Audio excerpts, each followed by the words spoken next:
If you're looking for a pretty straightforward review of the Realme 11 Pro Plus 5G, you came to the right place. I'll make this review as simple as possible for you guys. If you're looking for a mid-range smartphone specifically for the camera quality, a pretty good display, decent set of speakers, good battery life, and you're into unique and fancy design, then the Realme 11 Pro Plus 5G could be your ideal choice.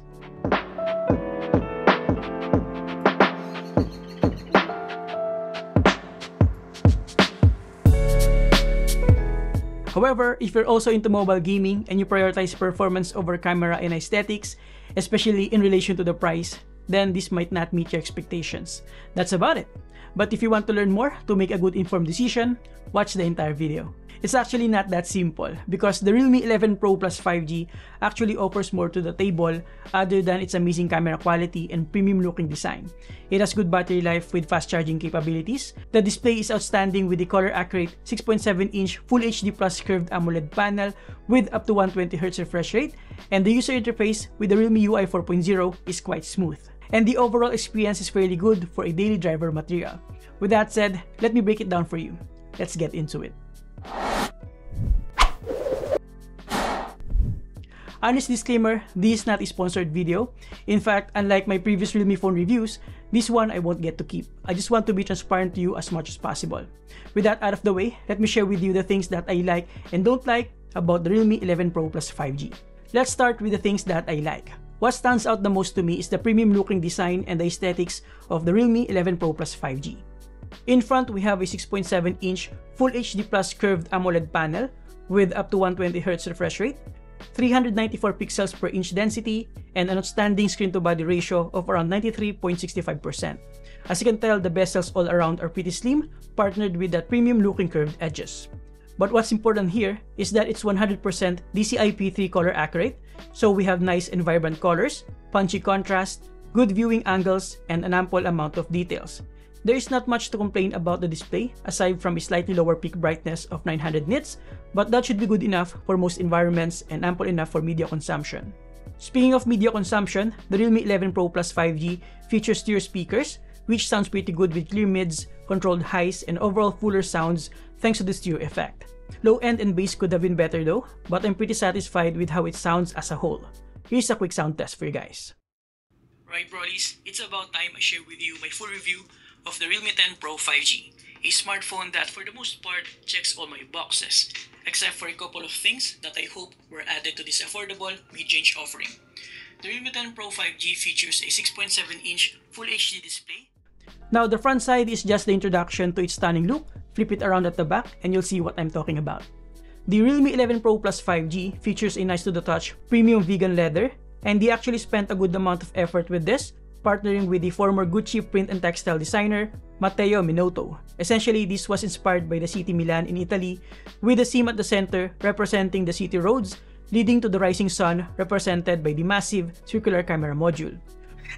Regardless of all those marketing details, there's no denying the fact that it looks really premium and stylish.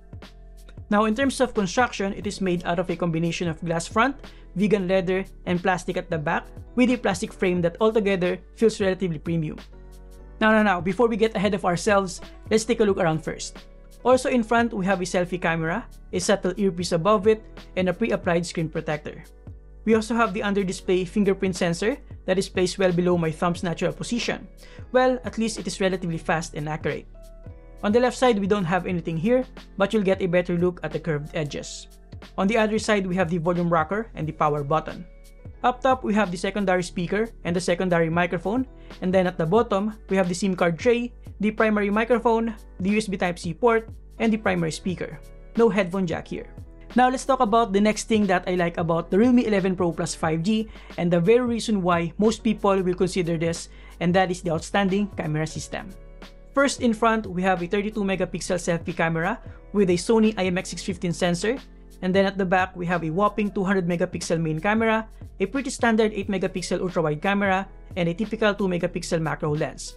We don't have a telephoto camera here, but since the main camera has a pretty massive megapixel count, we have a few in-sensor zoom options that we can use instead. First, we have a high-res mode, allowing you to take advantage of the full Samsung 200 megapixel HP3 ISOCELL sensor. I'll also include the EXIF data so that you can have an idea about the details of the sensor, including the resolution, aperture, and shutter speed. It is worth noting that the high-res image doesn't have the HDR post-processing effect seen in the standard photo mode, allowing you to edit it on your own depending on your preference. The main advantage of this is of course the amount of detail captured and preserved, especially when you zoom all the way in and in comparison with the regular photo mode, which only takes 12.5 megapixel photos. The 8 megapixel ultra-wide-angle camera is pretty good, I would say. But like most ultra-wide-angle camera, it has this warmer tint to it that is not present on the main camera, and of course, with just an 8 megapixel count, the details is not as good as the main camera. But still, I highly appreciate that Realme decided to keep the ultra-wide camera altogether, unlike other brands. The primary camera is definitely the way to go here. It produces an overall well-balanced image with good dynamic range, natural colors, and just the right amount of sharpness. I also appreciate that it is not too saturated, which most smartphone camera tends to have. The 2x in-sensor zoom is good enough, but you can definitely tell that it has some sort of image processing to keep things sharp. Same with the 4x in-sensor zoom, which for the most part produces a usable image with slightly more saturated colors. Now, one thing that I didn't particularly like is the Auto HDR mode, which is kind of a hit or miss sometimes, but more often than not, it's relatively on point. And when it's on point, the image just looks really nice. Another good thing about the main camera is that it has optical image stabilization, which helps a lot to keep everything sharp. The portrait mode also uses the 2x in-sensor zoom and partnered with some portrait algorithm, produces overall pleasing portrait shots with almost natural background separation with a gradual autofocus gradient from near to far. Background separation is not perfect though, especially around the hair strands, but for the most part, it's totally fine. The 32 megapixel selfie camera is not bad either. The image quality is very good, detailed, and pleasing to the eyes. The color of the skin tones though could have been better in my honest opinion. I feel like it's a bit more pale than I would have preferred. Portrait mode on the selfie camera is pretty much the same with fairly natural bokeh, but with some imperfections on the background separation. Honestly, I like how detailed these images are while still maintaining fairly pleasing selfie shots. Video quality is okay, especially using the main camera at 4K resolution. It is well detailed with good colors and decent contrast. But the standard stabilization is not good enough while walking, and ultra steady is only available at 1080p resolution. The ultra-wide-angle lens is only available at 1080p resolution, and the 2x in-sensor zoom makes the stabilization issue more apparent. So yeah, the main camera it is. On the other hand, selfie video is pretty good, and you can even zoom in and out while recording since it basically uses the same camera. Real quick, mic test, microphone test, 1, 2, 3, 1, 2, 3. Change lenses. There we go.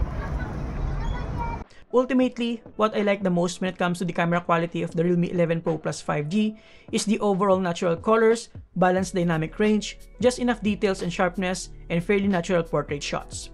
I definitely enjoyed my time playing with it as I spent some valuable family time last weekend. The next thing that I like about the Realme 11 Pro Plus 5G is the battery life.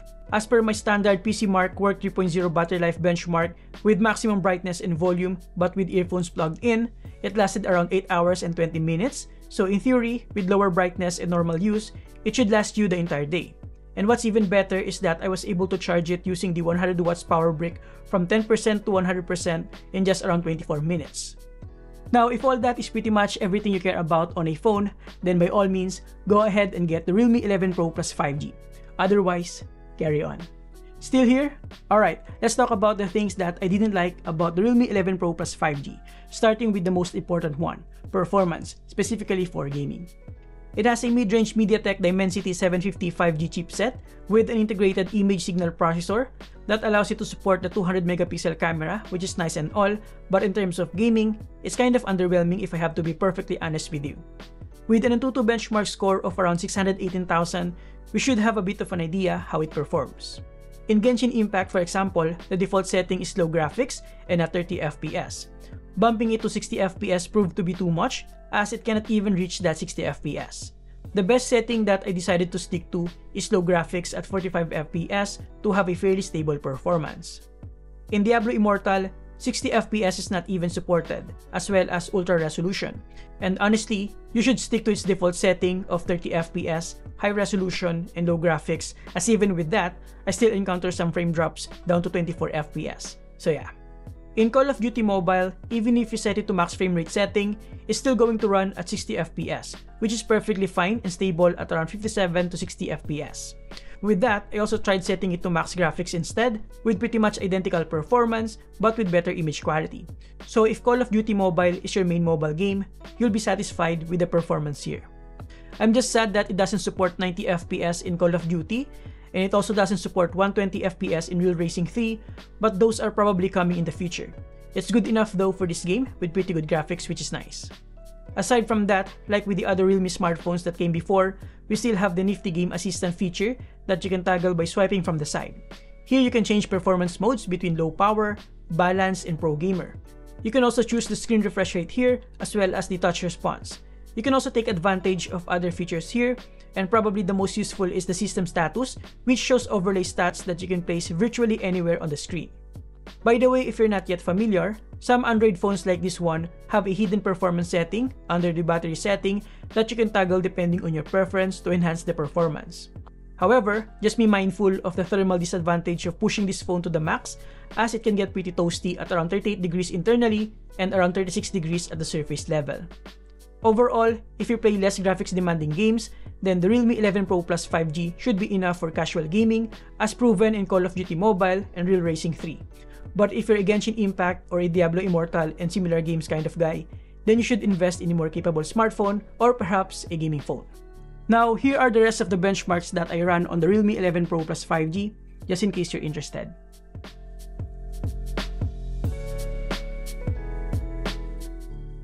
Another thing that I didn't like but probably a nitpick is that the Realme 11 Pro Plus 5G came in with a number of pre-installed applications, more than I would have preferred. Yes, granted, you can easily uninstall them if you want, and honestly, some of these applications I think you will want to keep, but I would still prefer a cleaner user interface out of the box. Other than that, the user interface itself with the Realme UI 4.0 based on Android 13 is actually quite smooth and responsive and has a ton of customization options under the settings. So ultimately, gaming performance is the only real shortcoming of the Realme 11 Pro Plus 5G. Everything else is right on point. And lastly, before I share with you my final thoughts, in terms of the unboxing experience, inside the box we have a small accessory box that houses a few paperwork, the SIM ejector pin, and a free jelly case. Of course, we have the Realme 11 Pro Plus 5G itself, the 100-watt SuperVOOC power brick, and the charging cable. So to conclude, unless you play graphics-intensive games like Genshin Impact, Diablo Immortal, and the like, the Realme 11 Pro Plus 5G is still a pretty capable phone overall. You just have to set your expectations right. But given its price of around 21,999 Philippine pesos, I kinda expected a more powerful chipset, to be honest. Other than that, where it stands out the most is the outstanding camera quality with natural colors, balanced dynamic range, and just the right amount of sharpness. It also shines in the design department, offering a refreshing and stylish look that veers away from the typical glossy glass back. And as an overall media consumption and daily driver device, it has pretty much everything you need with a good display, speakers, and battery life. And there you have it, guys. Thank you for watching. And huge thanks to Realme for allowing me to borrow this phone for the review. Again, this is not sponsored and I have to return this to Realme after this. They also don't have a say in this video and they'll see this at the same time as you'll do. If you're interested in getting this now, you can get this for only around 21,999 Philippine pesos until August 28, and I'll put some links below. Okay, so thank you for watching and I hope that you're interested for me to continue building my smartphone reviews portfolio. Otherwise, feel free to let me know in the comments below. Thank you for watching, subscribe if you appreciate this video, and see you next time. Have a great day, guys, and as always, you're awesome.